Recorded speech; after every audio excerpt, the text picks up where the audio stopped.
What are some new trends that you're seeing that you're really enjoying? Yeah. I'm really liking this like 90s kind of like feel and trend of like the direct flash type of photos. Oh, yeah, okay. That couples are getting into. I wouldn't shoot a whole wedding like that.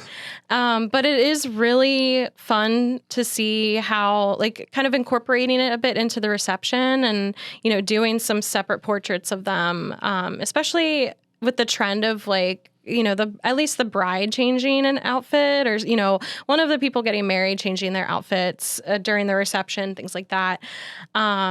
That creates another like kind of portrait hour and kind of incorporating that into the 90s direct flash. Yeah. When it first happened, I was very confused because I'm like, I went to college and learned how to, you know, do all this stuff with off-camera flash, and now it's like very direct and not what I was taught. But it's been fun leaning into it. I've really enjoyed that, and that's something that couples are like asking for and setting a little bit of time in the reception for. That's awesome. So what are some things that were trendy and that you're glad are gone or kind of going away? Okay. You know, I think a lot of couples have come to the realization that like the very dark and moody filter over photos is going to be dated. And that's something that I've always, you know, kind of said when it saw like it's really pretty. I love, you know, the photographers that I know that do it and everything. But these are the photos that you want to, you know, portray how the day was. And you pick out all these colors and everything.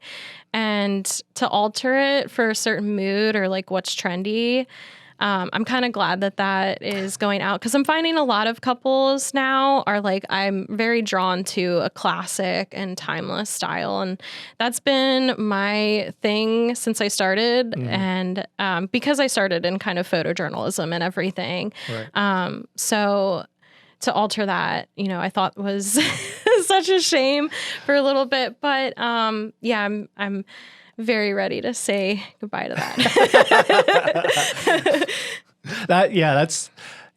I think some things are very trendy and they're good for the year. But when you start thinking about things like photos and video, you got to think beyond that year of like, it may be trendy, but 10, 20 years, are you really going to want that? Yeah. You know, with like flowers and dresses and things like that, that could be trendy. And that's just the day of. But, you know, I mean, granted, with the dress, like that's going to be in your photos and your video too. But we all know that dresses are also trendy. And like, if you were to look at dresses from the 90s, you'd be horrendous. Be like horrified by some of the styles that were back then, but hairstyles and things like that. But all that stuff does change, which is great for good reasons. Yes. But no, that's an interesting one, you know, to hear about something that you're kind of glad to see go to the wayside.